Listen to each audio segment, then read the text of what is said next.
गिरिवरधारी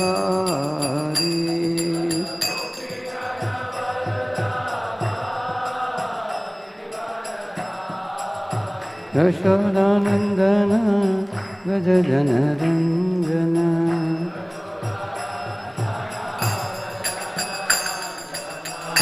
यशोदानंदन व्रज जनरंजन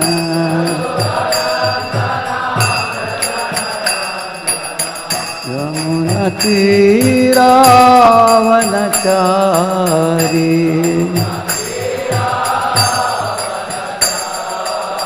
जय राधा माधव कुंज विहारी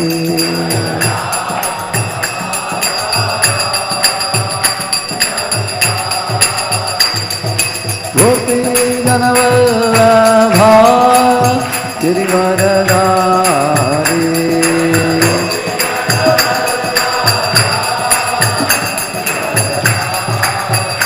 यशोदानंदन व्रज जनरंजन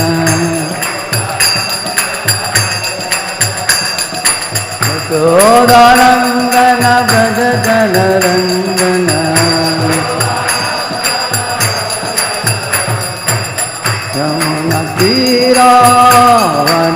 यमुनतीरावनचारी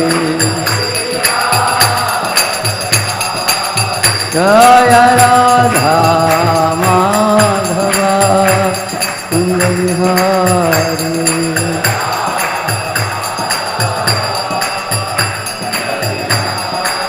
जय राधा माधव कुंज विहारी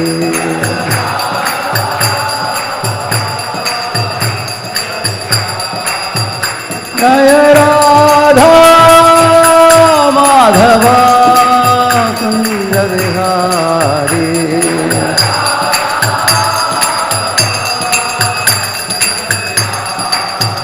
हरे कृष्णा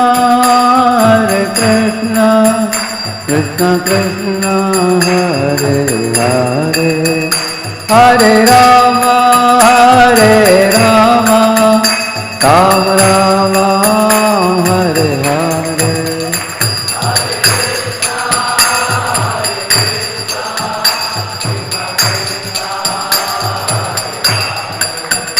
हरे Ram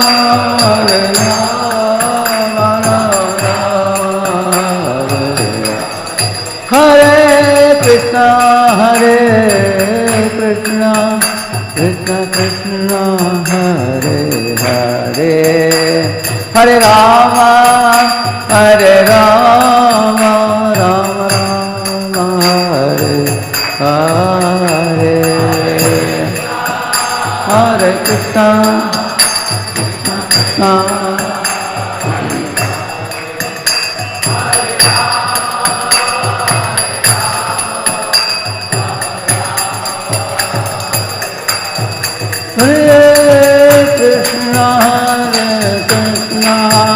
Krishna Krishna Hare Hare Hare Rama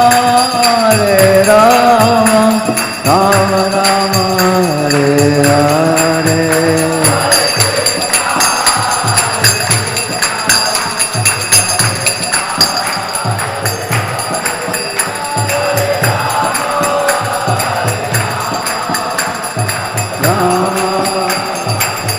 Krishna Hare Krishna Krishna Krishna Hare Hare Hare Ram Ram Ram Hare Hare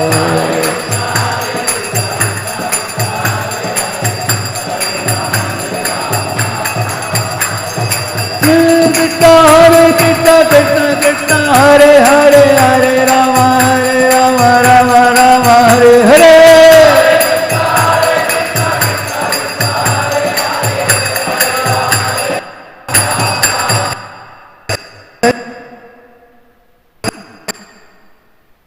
Ram Ram Hare Hare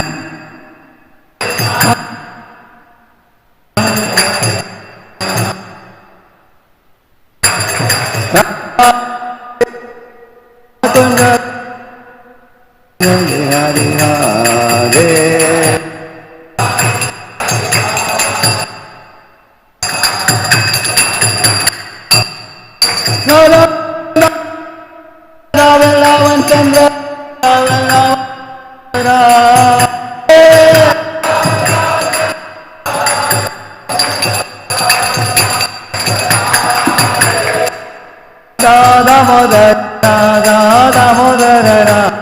Damodar, Radhe.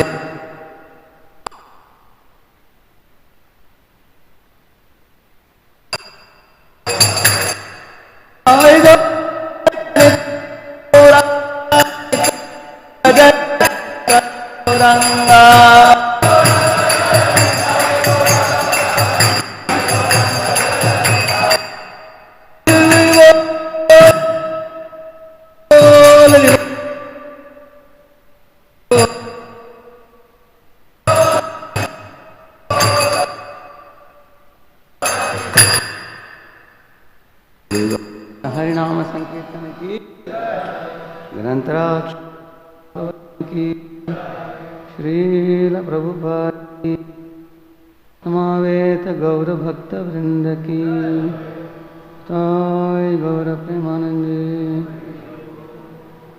Om अज्ञानतिमिरन्धस्य What is the bus number? What is the number? No, what is the bus number? I have to search my. Okay, I will search it.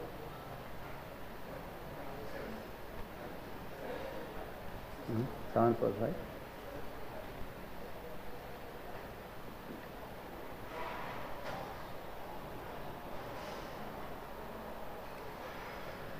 Om Ajnanatimirandasya Jnananjanashalaakaya Chakshurunmilitam Yena Tasmai Shri Gurave Namaha Shri Chaitanya Manobhishtam Sthapitam Yena Bhutale Swayam Rupa Kadamakyam Dadati Swapadantikam Vande Shri Padakamalam Shri Gurun Vaishnavam Shri Rupam Saramscha Namo Vishnupadaya Krishna Prishtaya Bhutale Srimate Bhakti Vedanta Swaminiti Namine Namaste Saraswate Deve Gauravani Pracharine Nirvishesha Shunyavadi Paschatya Deshatarine Namo Mahavadanyaya Krishna Prema Pradayate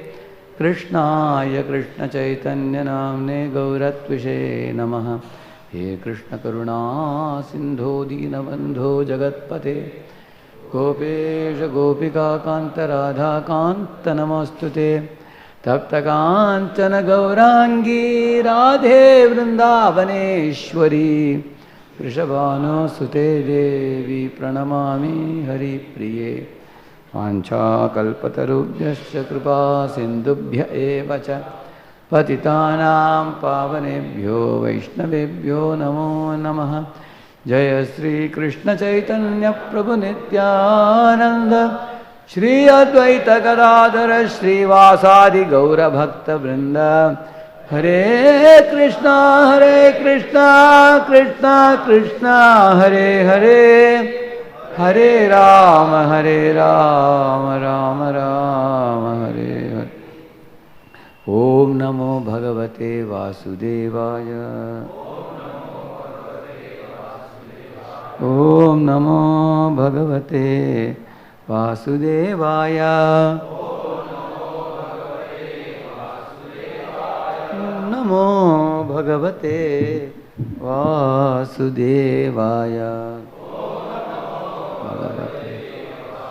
Narayanam Namaskritya Naram Chaiva Narottamam Devim Saraswatim Vyasam Tato Jayamudiraye Nashtaprayeshva Bhadreshu Nityam Bhagavata Sevaya Bhagavatyuttama Shloke Bhaktir Bhavati Naishtiki Krishnaya Vasudevaya Devaki Nandanaya Cha Nanda Gopa Kumaraya Govindaya Namo Namaha. Welcome all of you for the Srimad Bhagavatam class this morning. I am going to speak in English today because the subject matter is a bit scientific subject today. Please repeat this verse. This is from the 7th canto, 4th chapter, text number 5. Savijitya dishah sarva lokamscha trin mahasurah devasura manushyendra gandharva garudoragan savijitya dishah sarva lokamscha trin mahasurah devasura manushyendra gandharva garudoragan. All Prabhujis together. Savijitya dishah sarva lokam shatri mahasurah devasura manushyendra gandharva garudoragan. All Matajis together. They can see there? Is it coming there? Right, please recite. All Matajis together. Savijitya. I think it's not coming there. I think, is it coming? Any of you? Or together you can recite, all of you.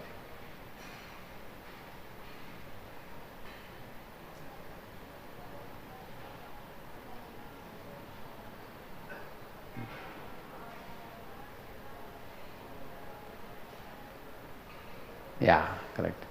So there are two more verses I will recite. Siddhacharana vidyadran Rishin pitrapatin manun Yaksharakshah pishacheshan Preta bhuta patinapi Sarvasattva patin jitva Pasham aniya vishvajit Jahar lokapalana Sthanani saha tejasa Saha He Hiranyakashipu Vijitya conquering Dishaha the directions Sarvaha all Lokan planetary systems Cha and Trim three upper, lower and middle Mahasuraha the great demon Deva the demigods Asura demons Manushya the human beings Indra the kings Gandharva the Gandharvas Garuda Garudas Puragan the great serpents Siddha the Siddhas Charana the Charanas Vidyadran the Vidyadharas Rishin the great sages and saintly persons Pitrapatin Yamaraj and the other leaders of the Pitas Manun all the different Manus Yaksha the Yakshas Rakshaha the Rakshasas Pishacha Ishan the leaders of the Pishacha Loka Preta of the Pretas Bhuta of the Bhutas Patin the masters Api also Sarvasattva Patin masters of all the different planets Jitva conquering Pasham aniya bringing under control Vishvajit the conqueror of the whole universe Jahara usurped Lokapalana of the demigods who manage the universal affairs Sthanani the places Saha with Tejasa all their power. Translation and purport by His Divine Grace, A.C. Bhaktivedanta Swami Prabhupada ki. Hiranyakashipu became the conqueror of the entire universe. Indeed, that great demon conquered all the planets in the three worlds, upper, middle and lower, including the planets of the human beings, the Gandharvas, Garudas, the great serpents, the Siddhas, Charanas and Vidyadras, the great saints, Yamaraj, the Manus, the Yakshas, the Rakshasas, the Pishachas, and their masters, and the masters of the ghosts and bhutas. He defeated the rulers of all the other planets where there are living entities and brought them under his control, conquering the abodes of all. He seized their power and influence. Purport. The word Garuda in this verse indicates that there are planets of great birds like Garuda. Similarly, the word Viraga indicates that there are planets of enormous serpents. Such a description of the various planets of the universe may challenge modern scientists who think that all the planets but this Earth are vacant. These scientists claim to have launched excursions to the moon, where they have found no living entities but only big craters full of dust and stone, although in fact the moon is so brilliant that it acts like the sun in illuminating the entire universe. Of course, it is not possible to convince modern scientists of the Vedic information about the universe. Nonetheless, we are not very much impressed by the words of scientists who say that all the other planets are vacant and that only the earth is full of living entities. Class का हिंदी अनुवाद कुटीर में हो रहा है, तो जिनको हिंदी में सुनना है कुटीर में जा सकते हैं. But they won't see the video. They won't see. I'm going to show some video. Behind they cannot do.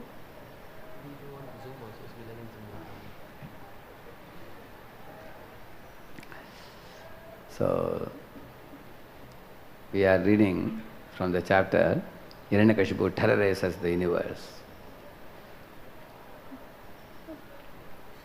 There are two paths in this world, the path of materialism, the path of spirituality. Path of materialism means increasing our control over others, increasing control over nature, control over other living entities, control over the wealth, control over the land. Basically, one wishes to gain as much control as possible, keep everybody under one's custody. Like for example, the British people in those days were colonizing different countries and they were usurping the lands. Of course, what they would do is enter a country, take over the country, rule of the country, knock down the king, then after that steal all the wealth of the country, like gold, silver, diamond and everything, and take the men as slaves, exploit the women, and also engage them in labor work. So this they have been doing, going to different parts of the world. They did in India also for a couple of centuries, they did that. And you get an idea when a country goes around trying to take the power, take charge everywhere. That type of influencing the other people of the world, the tendency is there in a conditioned soul, and Hiranyakashipu exhibited it in big proportion. He actually wasn't a small-time man, that he wanted control over a small country. He wanted control over all the three worlds, upper, middle and lower planetary systems. He thought that he can be the king of the universe. Of course, he can't replace Brahma. Brahma, Vishnu, Mahesh, he cannot touch. So below them, he thought that I can take control of this 14 planetary systems. Everyone and everything will be under my control. Everybody will be at my beck and call. In this way, the wetting agent, drying agent, heating agent like Agni, Varuna, Vayu, he told them all to submit resignation and told them, all of you get retired now only and go home. They asked, sir, but what are we supposed to do without doing our job? Otherwise, how will the control be taken care in the world? He said, everything I will do it single-handedly. What are we supposed to do? You just clap hands, he said. That's all. हम करेंगे, आप ताली बजाएंगे, बस. So, in this way, the devatas were trembling in front of him. He took charge of everything, even the snakes and all the other creatures also, Rakshasas, Yakshas, everybody. This kind of powerful personality, you would have never seen in the modern times, contemporary times. There have been powerful people like Hitler, killed some 10, 11 million Jews. After that he committed suicide and died himself. So, of course, he is a great killer, big killer. But having control, even if somebody has, but how long can they have control? Hiranyakashipu was controlling the world like that for a short while. After that, Lord Narasimha came and tore him to pieces. And that's what Prahlad said, my dear Lord, when you came out of the pillar, you picked up such a powerful, mighty Asura and put him on your lap, and in front of my eyes I saw you ripping him apart. So because you are so mighty and so powerful as Kala, I better salute you and surrender to you rather than surrender to my father who was defeated by you. Like that he said. That's intelligence. Somebody was reading a book called Hitler. So Prabhupada saw that. And he said, why are you reading on Hitler? You should read a book which talks about the killer of Hitler. He said. And that fellow was surprised. Really? Who is more powerful than Hitler? Prabhupada said, Krishna. And Krishna has time. Mrityu sarva haraschaham. In the form of death, Krishna takes away everything. Even the atheistic fellows who are yelling and shouting against God, you will see every moment they are losing their lives. When the sun is rising, sun is setting, one day is cut from their lifespan. They will yell and shout for a while, suddenly you will find them dropping dead in the ground, their body will be taken to the graveyard to be buried or burned. Where is their guts? You cannot go on for a long time.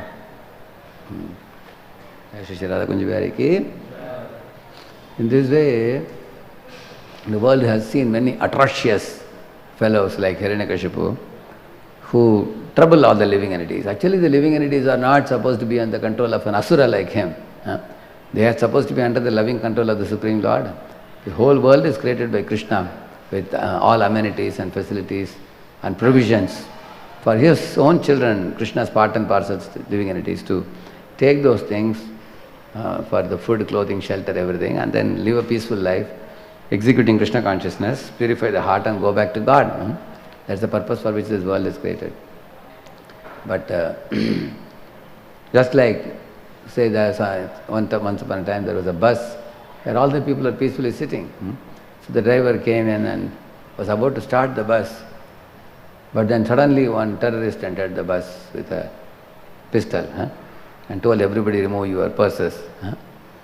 Everybody, whatever possessions you have, you have to give it. If anybody makes noise, you will be shot. Everybody started weeping, crying. Everybody got frightened. He said, shh, nobody should make noise, just give your things. So now, of course, the police suddenly appeared there on the scene. You want to catch the terrorist, but the terrorist is saying, if you catch me, I will shoot somebody. So you will have a life loss. So now the police has a difficulty how to catch this fellow without any life loss. Correct? So these kind of fellows are trouble creators in the society. Sometimes they put bomb blasts in train where crowded people are going. Already there is so much heavy crowd. You put a bomb blast there. So these are nuisance creating living entities who are having that austeric mentality, demoniac mindset. Kshayaya jagato ahita, Krishna says. So actually these living entities not only not align with the Lord, they also want to act independent of the Lord. They also want to trouble other living entities. On one hand, they don't follow the Lord's laws. On the other hand, they also want to trouble the other living entities. Then the Lord says, Paritranaya sadhunam vinashachi duskritam. Lord comes here to stop the living entities' nefarious activities. And also let the other living entities peacefully execute their dharmic duties and go back to God. That's why Lord came as Narsimha. So while talking about this, Prabhupada says here, there are so many living entities mentioned here, like Yakshas, Rakshasas and Uragas and Garudas, and many names are given here. In the scriptures you find this type of names in many places. Like there is one verse in the Vishnu Sahasranama. Josachandra kanakshatra disho bhur mahodadihi vasudevasya viryena vidridani mahatmanah sasurasura gandharva sayakshora garakshasam jagad vashe vartatedam krishnasya sacharacharam. This whole chara achara means the moving and non-moving beings in this world are controlled by Krishna. And who are they? He is saying sasurasura, there is sura and asura, gandharva, yaksha, uraga, rakshasa, all those names he is taking. Yeah. So, which means these are all beings existing in different planetary systems, in different places. So here Prabhupada is bringing up the point that modern people think that there is no life on other planets. So I will show you something.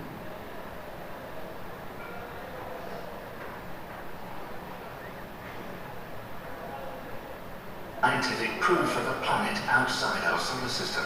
Today, thanks to advances in technology and scientific research, we've discovered over 5,300 exoplanets, alien worlds that are out there waiting to be explored. At first, these discoveries mostly involved large gas giants, But as our capabilities have expanded, we've started to uncover smaller, Earth-like exoplanets. Scientists have already found more than 50 exoplanets with masses similar to Earth, and over 800 worlds with radius less than 1/2 times that of Earth. We don't know of many such planets orbiting in the habitable zone of their parent stars, where the conditions are just right to support life. But that's already... Is he correct now? So they have found 50 planets which are habitable, and they have seen the living conditions very favorable for living forms. So this is the... Start here to change. The planet has an atmosphere, Pluto, and the Sun is a 667 kilograms on Earth, would weigh as much as 120. Cannot form on such a world. We've already seen examples of remarkable life adaptability on Earth. So like this they are talking about the 50 planets which are more habitable than Earth. They have found out recently. This is a very, very recent video it is.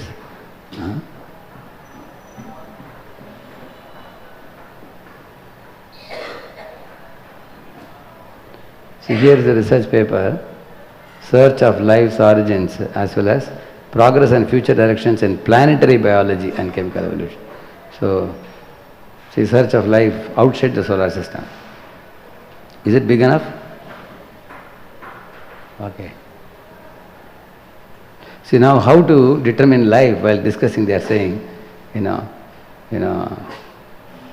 they have found out, they are coming up with new technologies to find out how to detect the life on other planets.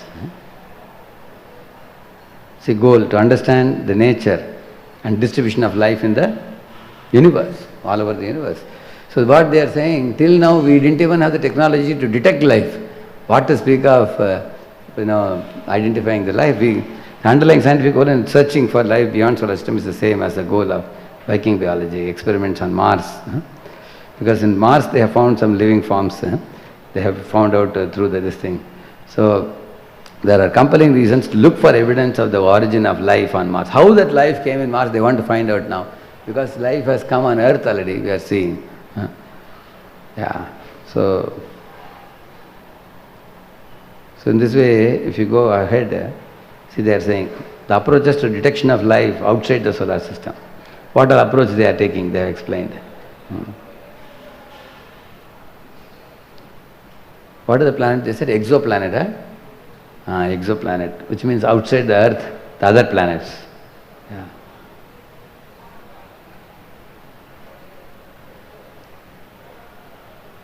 See here, programs to search for other planets have been endorsed repeatedly. These endorsements of astrophysics and planetary science are concurred by scientists. Okay. So it should be noted that the desire of the exobiologist to examine. So now they are going to give the list of ways they have already adopted now recently. Find out.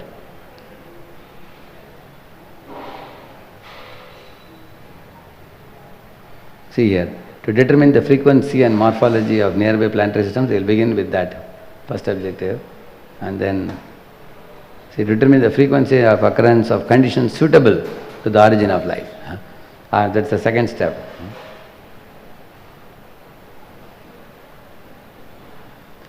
See, they are saying here, to appreciate the intrinsic difficulty of this task, they are saying here, Titan presents far bigger and brighter target than a distant Earth-like planet, and one can be observed without confusion. So they are trying to take all the possible planets which are nearest to the Earth, because farther planets are even more very, very far away. And then to search for presumptive evidence of life in other planetary systems.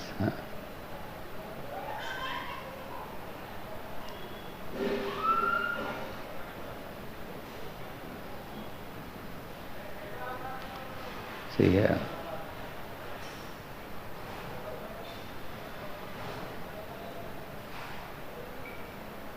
They are comparing Earth and Mars here, you see. Although the overabundance of molecular oxygen in Earth's atmosphere and its coexistence with methane is an example drawn from Earth that correlates with life as we know. Life as we do not know. See, this is the point. Life as we do not know, it is likely to be no less surprising than soil chemistry of Mars. So one of the points, and I will show you another article, earlier they had a notion that life can only exist in certain physical chemical conditions. For example, in Arctica, Antarctica, they had determined that there cannot be any living forms. But when the ice was broken, they found some living forms inside ice also. Similarly, there is one article called as, I'll just show you that, and there is another article also.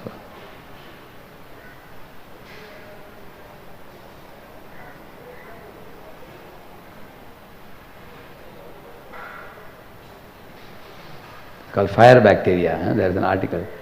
It appeared in one of the science magazines. I don't have it here. So there are bacteria inside fire also, which they thought at one time inside fire no living beings can exist. But this bacteria has a body which can exist inside fire also. So then further they are to search for evidence of extraterrestrial technology. First of all, you have to find the living forms. Then you have to find out what is the technology.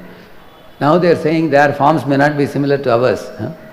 They may be having much different forms. Just like our Shastras say, the Devatas actually can change their form at will. Like we even see Shurpanaka changed their form, correct, no? Who else changed the form? Who? Indra changes his form, correct, no? They can change their form at will. They can disappear in one place, they appear in another place.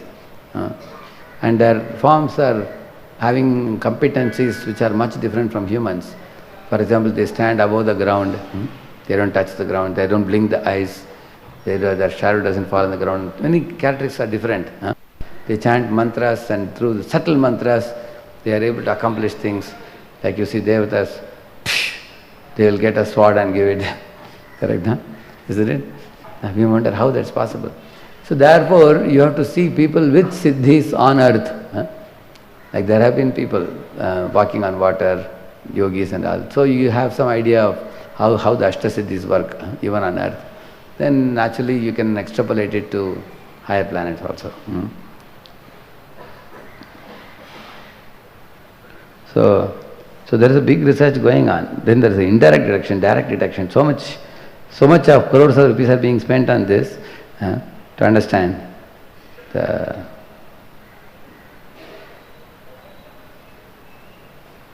See, here is the article.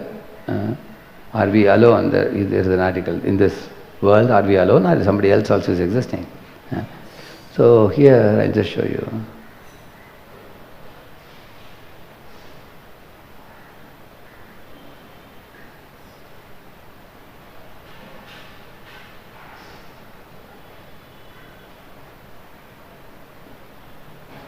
See, here one scientist is saying, we don't have a universally accepted definition of life itself. So how can we find life, they say. You understand, huh? They are still finding out what life is because they don't know the difference between Jada and Chetan. That's where they have to begin first.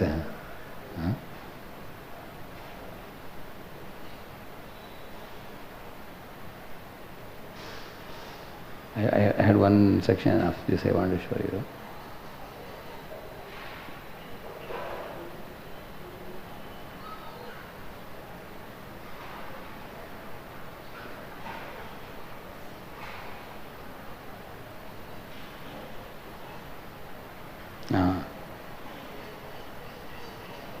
See here what she is saying, this is the MIT astronomer.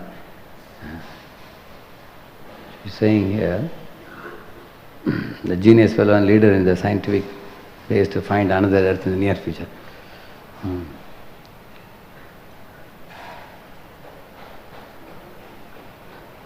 So designs are already underway for the next generation planet finder to be sent aloft in the 2030s to 2040s, where living forms can be found. So MIT physics professor Sarah Seeger looks for possible chemical combinations that could signal the presence of alien life. So she, along with the biochemistry colleagues, they first focused on 6 main elements associated with life on Earth. So carbon, nitrogen, oxygen, phosphorus, sulfur and oxygen. See, we are going to have so few planets, we have to get lucky, and I don't want to miss anything saying. And then, so here, one very important point is made here.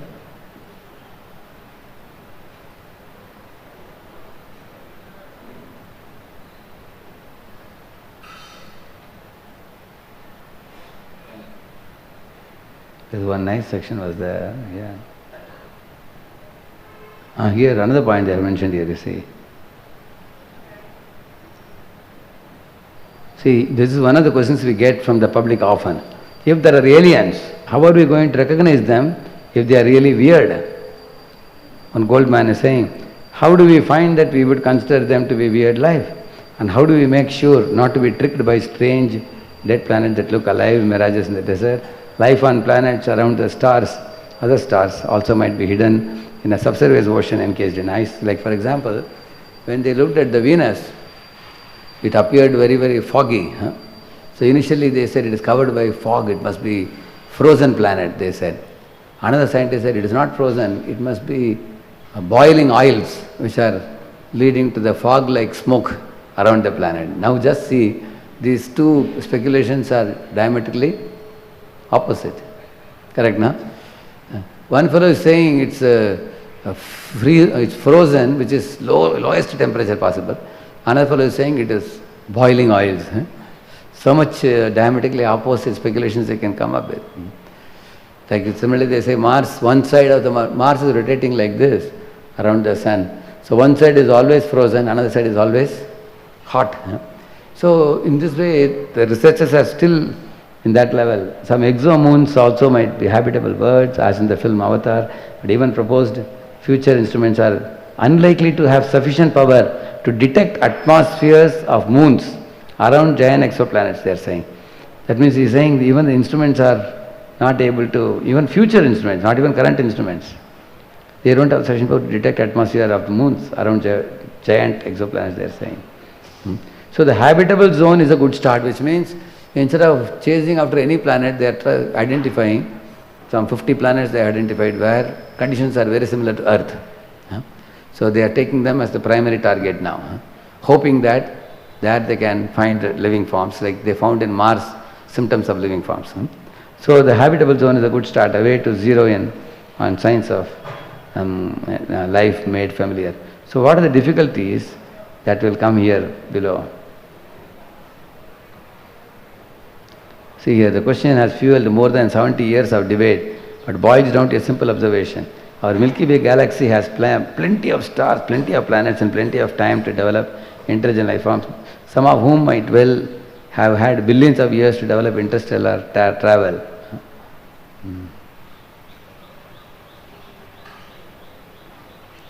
So,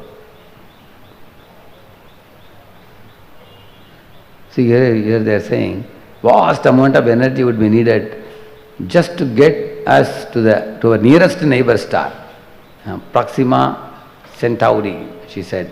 It would just be incredibly expensive and require a lot of resources even to go to the nearest star. And once we or some other civilization reached such a distant destination, she said, another problem would be perpetuating the traveler's existence into future generation. Experts offer many reasons why somebody or something might be out there, yet beyond our detection. On the other hand, the ultra-cautious might remind us that while a lifeless cosmos seems unlikely, we have exactly zero information one way or the other. Our chances of finding some life and are hard at work on the telescope and instruments that could make that future party starting epiphany a reality, which means there are multiple parameters here. You need instruments which are highly precise and to detect. Like nowadays, the old recordings can be made more fine-tuned now, you know that? You can hear them more loudly. In case you had a lower volume, now we can make the volume more louder now. In the same manner, they are coming up with more precise instruments to detect, plus travel, interplanetary travel is very costly affair and very far away also. Even lifespan may not fit also. One may have to travel very long distances, they are saying. And even after going there, the living forms may be existing. We have our own definition of what living forms are. Man thought that unless there is water, unless there is oxygen and nitrogen, then only living forms can live. But now they are finding many living forms which live even without these things also. Like there is one frog which lives in a rock, you know that? In a mountain, if you break the mountain with a dynamite, some frogs come out of the stone also. That frog actually jumps from the floor to the ceiling. It has elastic legs. I don't know what you call it. In Tamil they call it tere. I have seen it also. It has a leg folded like this. Any of you seen that type of frog? You've seen that? What do you call it in the Marathi? What do you call it? Tamil, there, no? You know that, yeah. It has a elastic, it jumps from here to the ceiling, it can jump. It's a elastic type of, and it sticks also, correct, no? It can go there and just stick there like that. And that lives inside a rock. Huh? Similarly, you will find cactus in a desert. How is it able to grow in a desert with no water? Huh? It's able to draw some water from the atmospheric situation. So, one is, living forms should not be defined based on our experience. The living conditions should not be defined based on our experience, because our experience is limited. Atmavan maniti jagat, we say, no? Atma, which means, like Prabhupada says, I can't live in fire, so nobody will live in fire. Concluding like that. But then later on scientists found they live in fire, they live in ice, they live in rock, they live in desert. They are living forms like that. What to speak of living forms outside? Inside your body there are millions of jivas. How many of you knew this? Inside your body, how many jivas? Millions. Really? I came to know this when I was studying about this cloning article by His Holiness Bhakti Swarup Damodar Maharaj. His dialogue with Prabhupada. Actually there are millions of jivas in our body, atmas, but one is called as the predominant atma. Like for example, in a house, a man is living, he is a predominant man, owner of the house. But there are cockroaches living, rats living, isn't it? Insects are living, caterpillars are living, mosquitoes are living in the same house. They don't pay any rent, they just live in the house. He pays the rent, isn't it? Similarly, in your body, you pay the rent by your karma, but many others are clinging onto your body like parasites. They are also living in one cell. If you take the tissue culture they do, no? If you take a piece of flesh and culture it in culture the tissue, it expands. There are millions of germs existing in that. That kind of millions of jivas existing like that. So, therefore, what to speak of the universe itself, our body itself is another big universe. The jiva is called as Sarvaga. He keeps moving from one position to another. So, there is one book called as Alien Identities. If you read that book,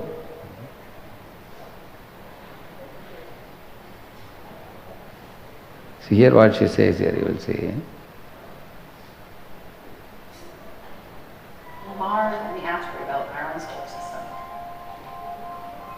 Well, with this discovery, we've made a giant accelerated leap forward in the search for habitable worlds and life on other worlds, potentially speaking. Because with not just one planet, but several, we have room that if we didn't have the habitable zone quite right, and we weren't sure quite what we're looking for, we have many chances over. Now, we don't know much about the planets. We know, as we heard earlier, the masses and sizes and their orbits. So for now, we just speculate. And for that, the TRAPPIST-1 system has really captured our imagination, because with this amazing system, we know that there must be many more potentially life-bearing worlds out there just waiting to be found. Although Spitzer's monumental discovery is one for the history book, its original mission didn't involve searching for exoplanets. It was built to survey the universe using infrared light. The discovery of exoplanets was tasked to another one of NASA's observatories, the Kepler spacecraft. Since launching in 2009, Kepler has scanned over 150,000 stars. See, they are just trying to photograph the different planets and just get some information. That is the stage in which science is now. Why I am showing you this, first you take a photograph of what is existing. Imagine, for example, somebody has made a skyscraper building. Somebody has made. You go there and take a photo from all angles, different angles. That's the first thing you are doing. And then study what are the materials of which the building is made. And then you find out who is living in that house. Then you find out who is the owner of the building. Right now. And how did that person have the architectural talent to make that building? There are multiple steps ahead. Right now they are just taking photographs. This planet looks like that, that planet looks like this. I think the Mars is having a lot of smoke. It must be from the boiling oceans, or it is a fog around the planet. It's an icy planet, it is a hot planet. Even with so much of advancement, we can get some information, that's all. What to speak of, going to the planets and be able to detect. So when Prabhupada was asked about these questions, he said a very simple example. This reminds me, one time I asked one carpenter to make a cupboard, this kind of a cupboard for the books. So he asked me, how many books you want to keep? I said, these are the books you need to keep. So there were all spiritual books and spiritual literature, bulky books, many books, everything. So for him, he is most concerned about how to fit these books in the cupboard. Get the wood, make a cupboard, polish it and everything, do it, put the books. And then when he took me and showed me, Swamiji, now is it all right? I said, yes. He didn't take even one book and open a page to read what it is. Because his talent is used for making the cupboard. And my talent is supposed to read the books. We two are approaching the same cupboard in two different ways. Correct now? I am approaching the cupboard for the books. He is approaching the books for the cupboard. You understand the difference? No? For him, a quantity of books he needs to know so that his cupboard will fit. This is how the materialistic outlook and spiritual outlook. The spiritual outlook looks for the Lord and the living entities, and the living entities have turned away from him, like Hiranyakashipu, for example. And how these living entities are roaming in this world. We see from that perspective. But scientists are seeing the world from the perspective of, is there one more planet available? Earth is getting overpopulated now. They want to go. If they go there, what do you think they will do there? Eating, sleeping, waiting, defending. Same thing they will do there. So,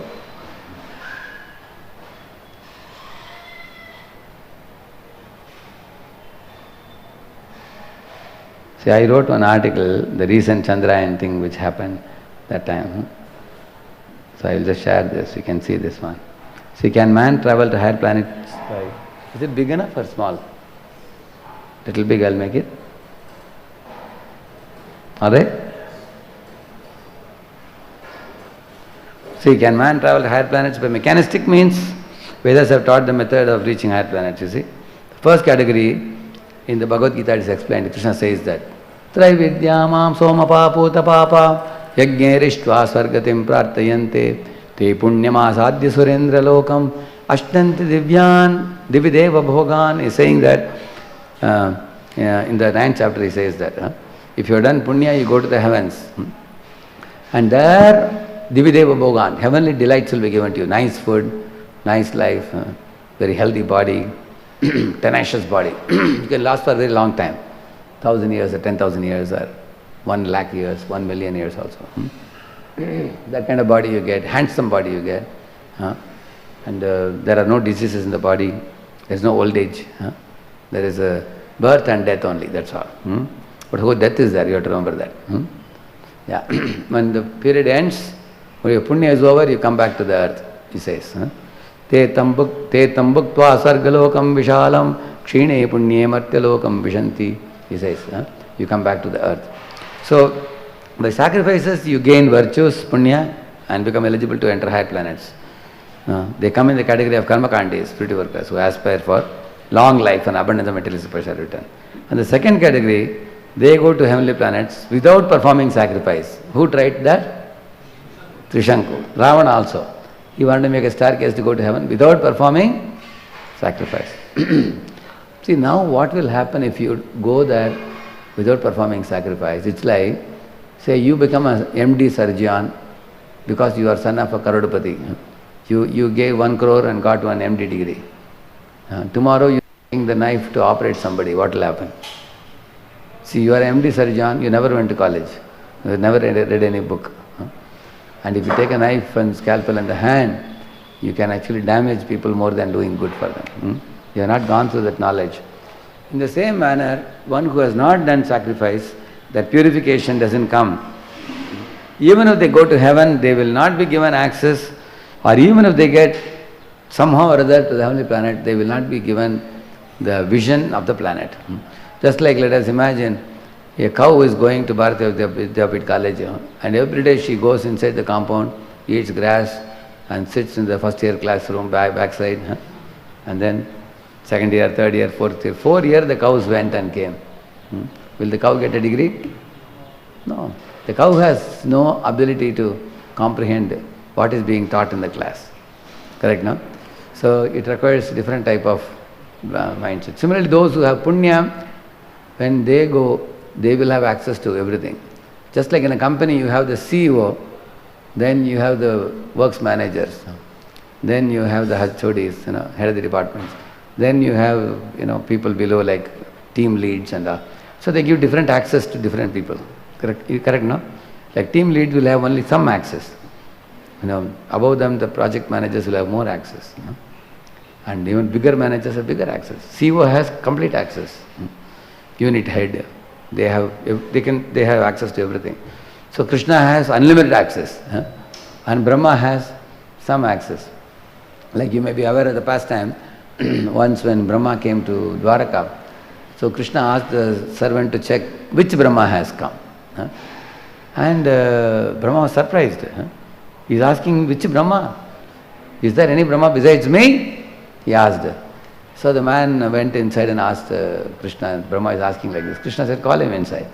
So when he came in, Krishna gave an amazing, extraordinary experience for him. There were dozens and dozens of Brahmas came from different universes, multiple universes. They all came and bowed down to Krishna. Our Brahma had only 4 heads and they had 8 heads and 16 heads and 32 heads and 64 heads and stacks of heads and huge bodies also. And our Brahma was standing in one corner like a small rat and they were all like elephants. Huge bodies. And our Brahma was trembling seeing them. One amazing thing is said there. While our Brahma saw all the Brahmas, every Brahma saw only themselves only. They didn't see other Brahmas. Because their access was barred. They could see themselves, they could see Krishna. They could not see anybody else. But our Brahma was given special vision by Krishna to see all the Brahmas coming, offering obeisances with their mukut and everything and then going.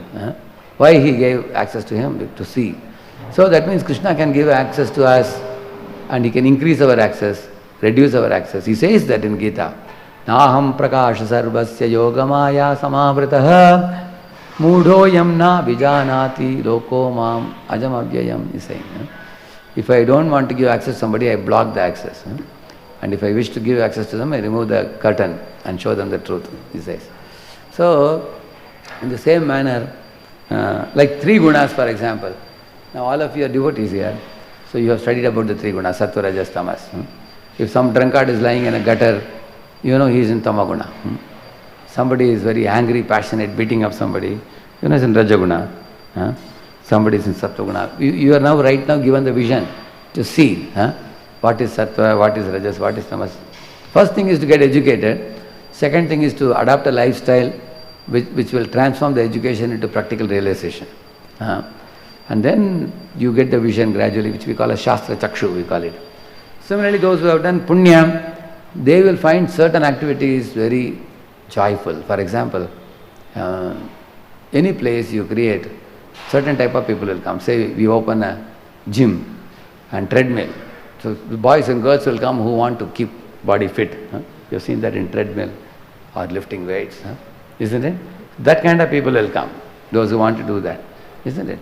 You open a temple like this, some pious souls who are eager to take darshan of the Lord, sit and hear the kirtans, hear the lectures, they will come. Or you have a gutter, don't drain the water in the gutter, keep the gutter water for 1 or 2 weeks. Who will come? Mosquitoes will come.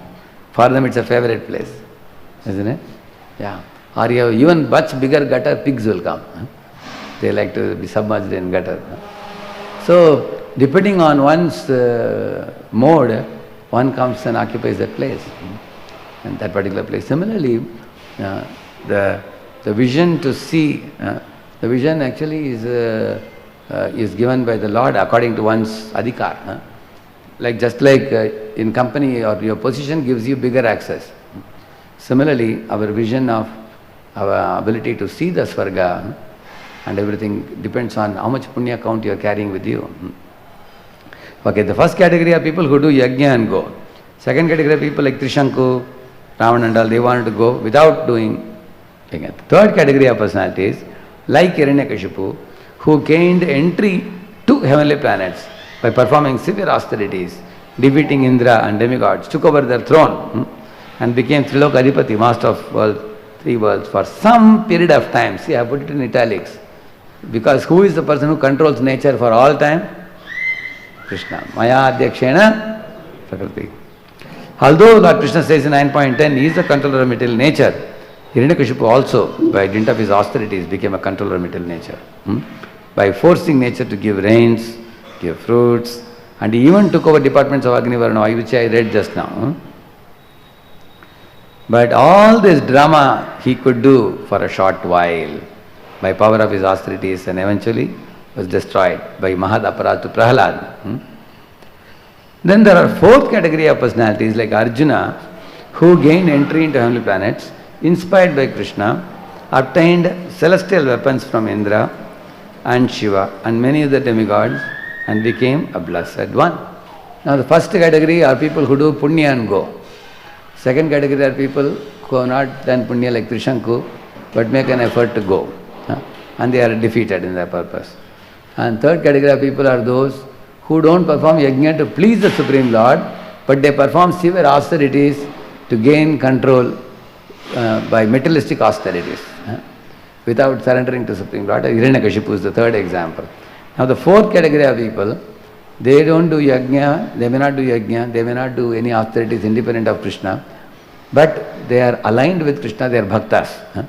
And if Krishna decides to send them to heaven, he just has to make one call. Indra, my devotee is coming there. Take him. Give him your celestial weapons. That's all. And a devotee is sent there. Immediately.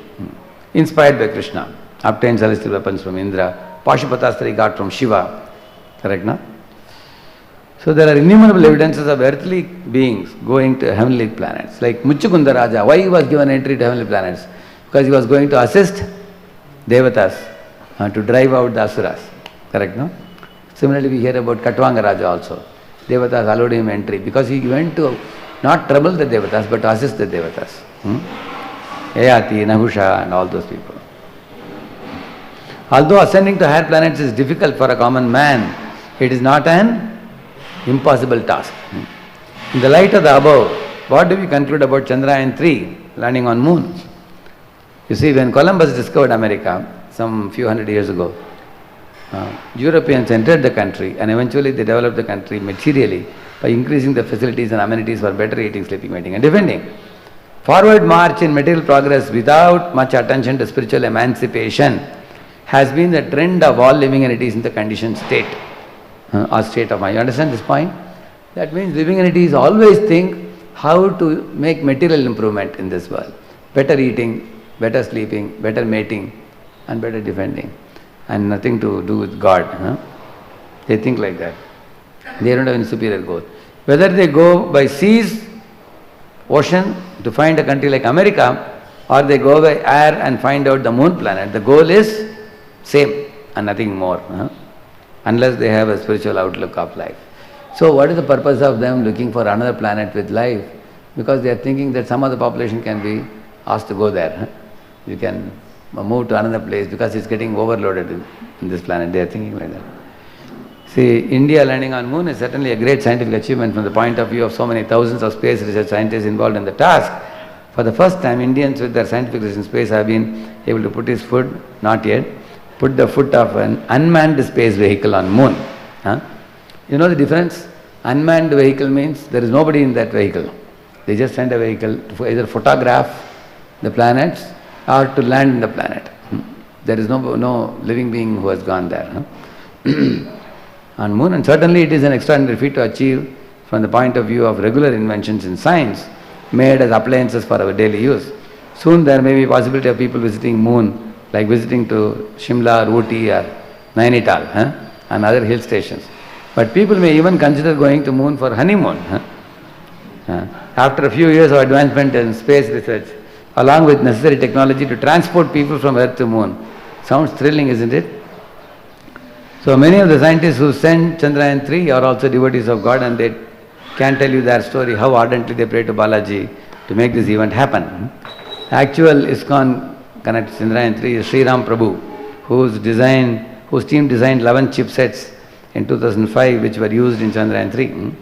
He's a ISKCON devotee, that fellow. And when Jiva fervently prays the Supreme Lord to attain a particular goal, then Krishna says, Ye tamaham papadite. Okay.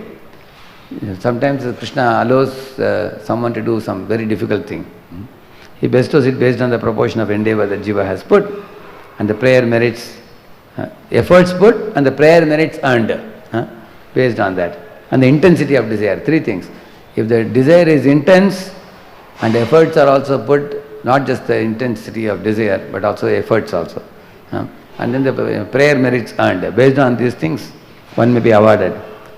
So before we start transporting hundreds and thousands of people from the earth, let us prepare our mind first by asking a question. Whether are we ready? By the type of lifestyle we lead based on industrial revolution, consumer-based culture, we have spoiled the environment of earth by polluting air, water, food, city environment, all these things. So, few people have utilized the resources of earth to genuinely awaken love for God. So there I had quoted this, scientists discover planets more habitable than earth. You see? Now say, suppose man is able to live on moon by transporting crores of people from earth to moon. Will he mess up that planet also? Or will he preserve the pure environment provided by God? ChatGPT or Bard, if you see, I heard, refuses to write foul language remarks now. You know that? ChatGPT will not give you, if you want to write any foul language to your friend, because of its initial design. That's great.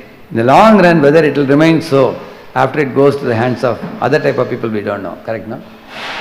How many of you know that ChatGPT refuses to give foul language? You know that? Because the initial designers have designed it like that. But some other crooked fellow like Hiranyakashipu may come later. He may change it also. Correct, no?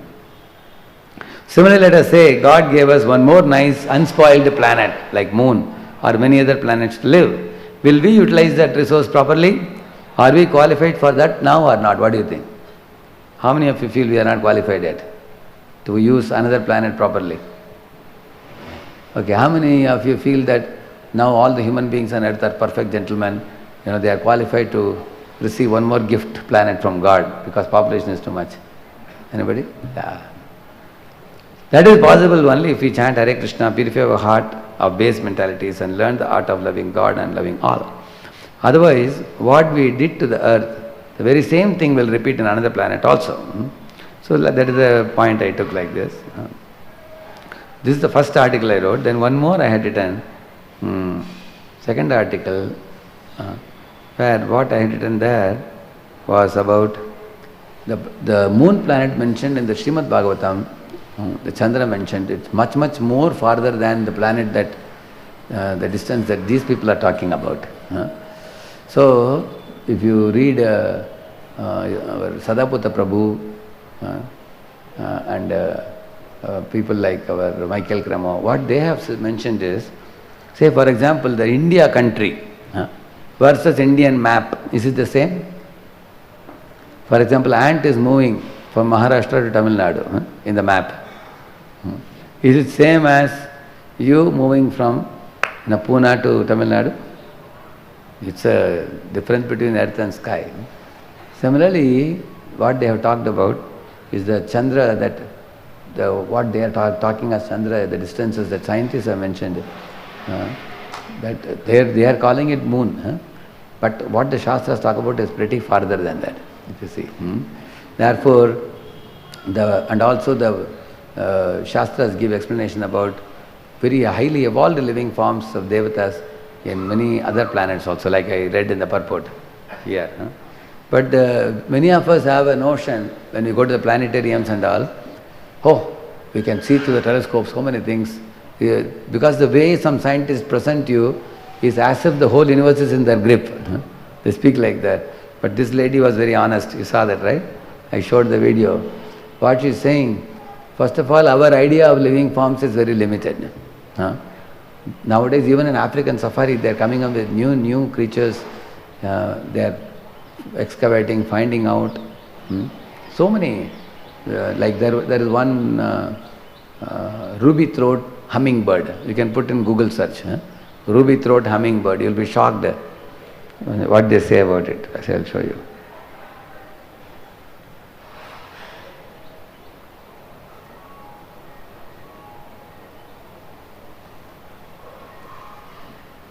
See, this is the one. This ruby throat humming. What is so special about this? See what they are saying here. You can see that.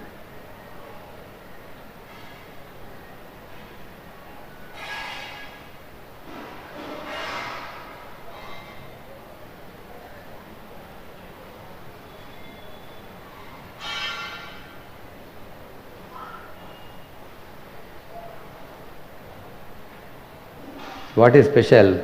Why is it rare? Here it is written, you can see. See, ruby throat hummingbirds are common, okay.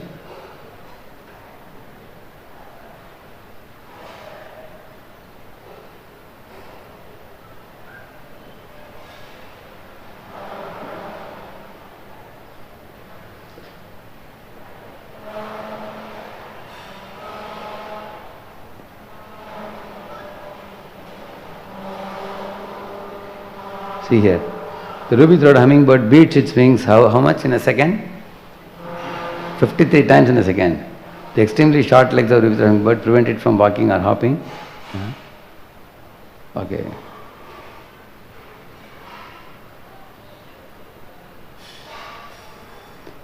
So here it is not given, you should see the weight of this bird.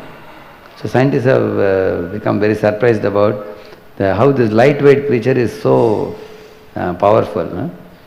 If you ask,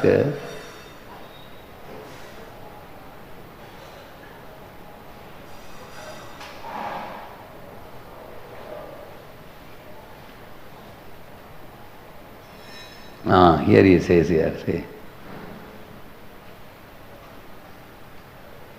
see, you can fly up to 30 miles per hour forward and 60 miles per hour while diving. Where is it given? It's only 3 grams. It's given here? 3 gram weight. How much weight? 3 grams. This is shock to the scientists. Have you seen a bird with 3 gram weight? See, they can beat the wings more than 50 times per second. See, they can fly straight across Gulf of Mexico in a single flight during their seasonal migration. Their feet is okay. So it's a 3 gram bird. That was. So now they are finding this kind of new findings keep coming. But Shastra's Padma Purana says there are 8.4 million species. How they are divided, Jalaja, Navalakshani, Savalakshmshati, rigidly fixed. It's not that new things are coming, actually these things are existing, but scientists are discovering or uncovering or unfolding it. They are finding, even on earth, if you ask, for example,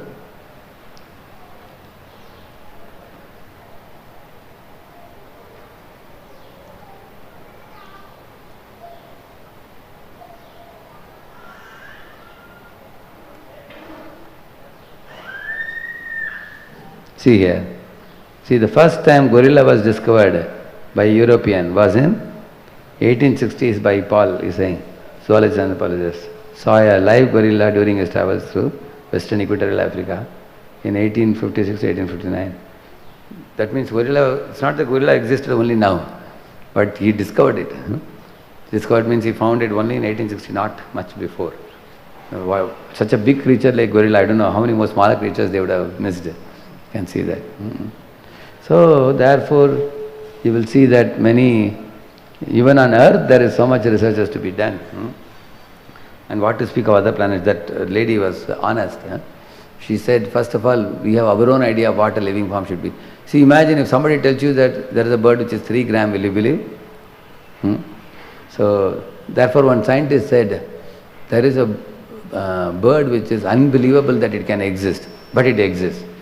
That's how it was first presented when ruby-throat hummingbird came. Came means they found out that is existing. So there is one song by Bhaktivinoda Thakur who says, Hey Keshava, tu jagatta vichitra, like that one, there is one song, he says, Oh Lord Keshava, oh Lord Krishna, your world you have created is very amazing. Why is it amazing? You all know dolphins, for example. When dolphins want to sleep, they close one eye, and the other eye they keep it open to save themselves from enemies. Then afterwards they sleep with this eye and with this eye they are watching, taking care of themselves. Any of you can sleep like that? You sleep with one eye, another eye. There is another fish which has got a torch over his head. When he is moving in the water, it throws light long distance. Very amazing. Similarly, a bird goes out of the nest far, far away to bring some food, isn't it? Now, how does the bird find the house? Bird doesn't have a GPS. How does he find? Anybody knows? How? Say, for example, a bird went from Pune to Mumbai to fetch some food. Of course, I don't think Mumbai will get it. Huh? He went to some place, some village. He fetched some food. Now he wants to come back to his nest. Who will give him GPS to come? Because the bird in the head has an inbuilt map of his location. Even you can try this, catch one rat from this campus and leave the rat in market yard and come, again it will come back here. Because the rats, cats, birds, they have got a map in their head. Lord has given them that ability to find out their living place. It's very amazing. So that's why Bhaktivinoda Thakur says very amazing creatures. We had this honeybees, how they make honeycomb, isn't it? It's extraordinary. Even humans, for them to make such a delicate thing is very difficult. Like spider makes that spider's web, or the silkworm makes long threads, such powerful things. So one creature is extraordinary in this world, the Lord's creation. And there are many existing on earth, we do not know. What to speak of existing on other planets? But the Vedas are highly evolved. They talk about bigger creatures and existing faraway planets, like Rakshasas and Yakshas and Uragas and Vidyadharas and Kinnaras and Charanas, Apsaras, Gandharvas. They all are existing in different planets. If you go to the 5th canto, even the distances are given. In which level, who is existing? Humans are existing on this plane. In a higher plane, where are the Gandharvas existing? Pishachas, Bhutas, where are they existing? Uragas are below, the lower planetary systems. And then if you go to higher planets, Bhuloka, Bhuvaloka, Swarloka, Maharloka. So we are in Bhu now. So Bhuvaloka and Swarloka, they are all heavenly planets where we talked about, Indra and all the other devatas. They are planets of enjoyment. But higher than that, if you go, Maharloka, Janaloka, there are many tapasvis are living. Austere sages are living, and people are more serious about spiritual life. And then when you go to the Satyaloka, Brahma himself lives there with very highly elevated rishis. And then they all don't die also. At the time of cosmic annihilation, they go back to Godhead. And along with, even the Pralaya does not touch Maharlok, Tapalok. Only up to Janalok, only the Pralaya waters go. So they are very exalted beings there. So, lot of, very, very advanced details are available in the Srimad Bhagavatam. If you read. So one thing you will see, like if you ask when did they find out that plants have life? I think it is 1903. When did scientists discover that plants have life? You will see. See, in 1901, Jagdish Chandra Bose proved that plants are life forms, similar to other life forms. Bose experiment demonstrated plants have a life cycle, a reproductive system, and are aware of their surroundings. So before the scientists were thinking that plants have no life, which means even just a century ago only they came to know. But the Vedas are talking about plants having life millions and millions of years ago. There is always talk about chara and achara, moving livings and non-moving living. Which are the non-moving living things? Plants, plants and trees. They are non-moving living beings.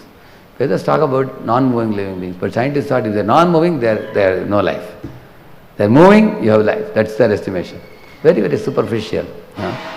But when, in the same manner, somebody may ask, why should I believe in the Vedas that living forms are existing on other planets?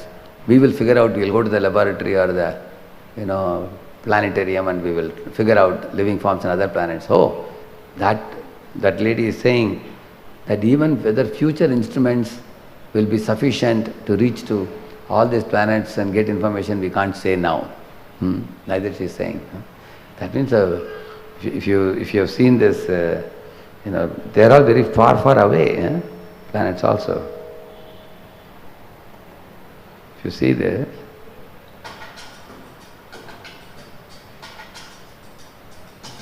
see the distances. This is 1 meter, 10 meters, 100 meters.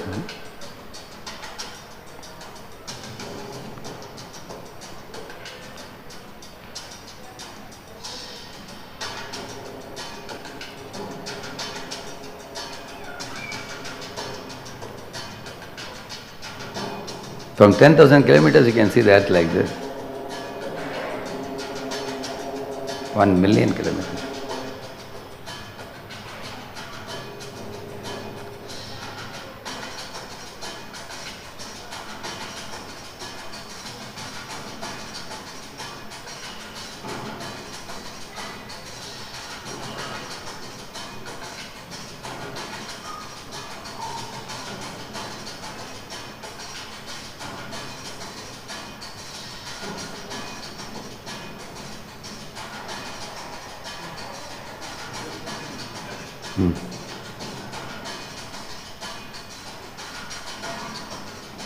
Now you see the galaxy, see?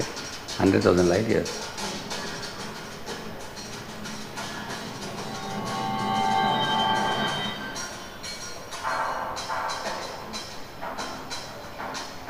Still you cannot see the full Brahmanda.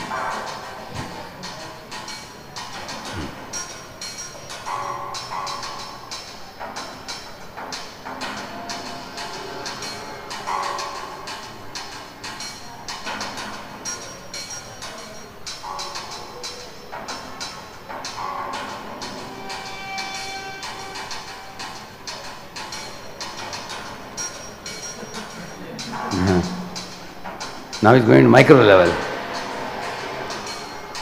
going into the eye. See the retina. See, more minute you go, still order is there. See the designs. Design, you go lower and lower and lower, still all the designs. Even at that level, see the helix.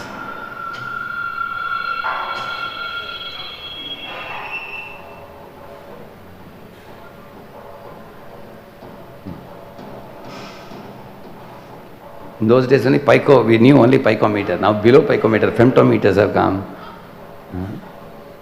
10 femtometers. That's all.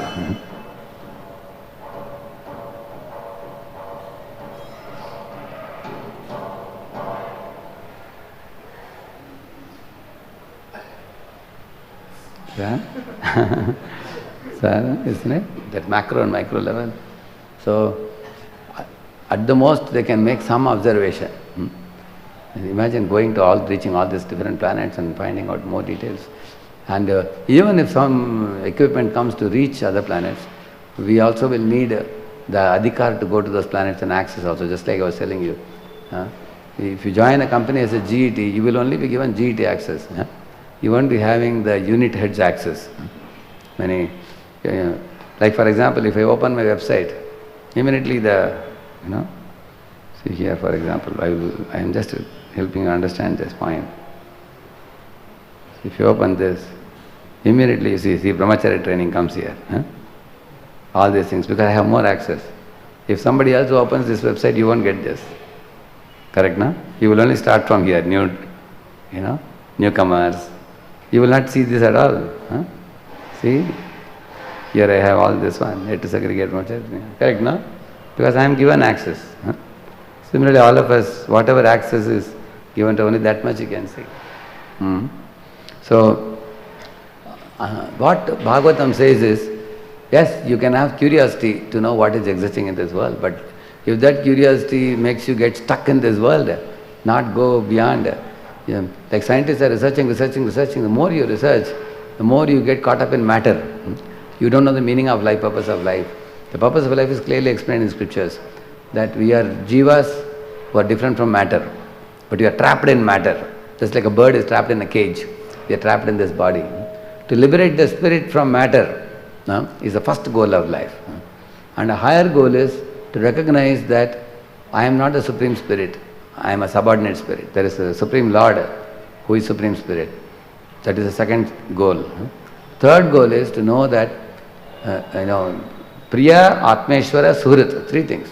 Lord is very dear to the Jiva, and the Lord is master of Jiva, and the Lord is a well-wisher of Jiva.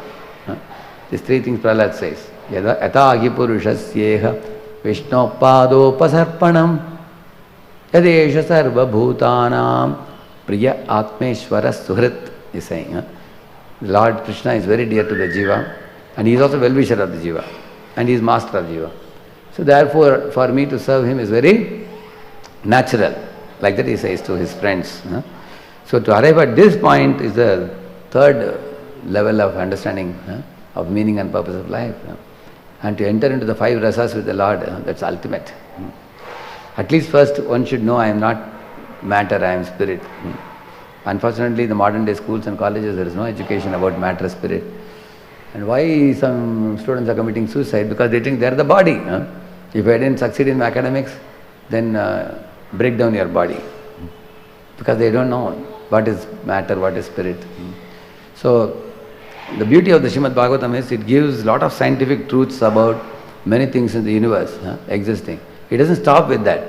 It says this universe is very complicated, but this universe, Abrahma Bhuvana Loka Punaravartinorjana Mamapetitu Kaunteya Punarjanmana Vidite. From the topmost Brahma's planet down to the Patal Loka, it's all filled with various living entities.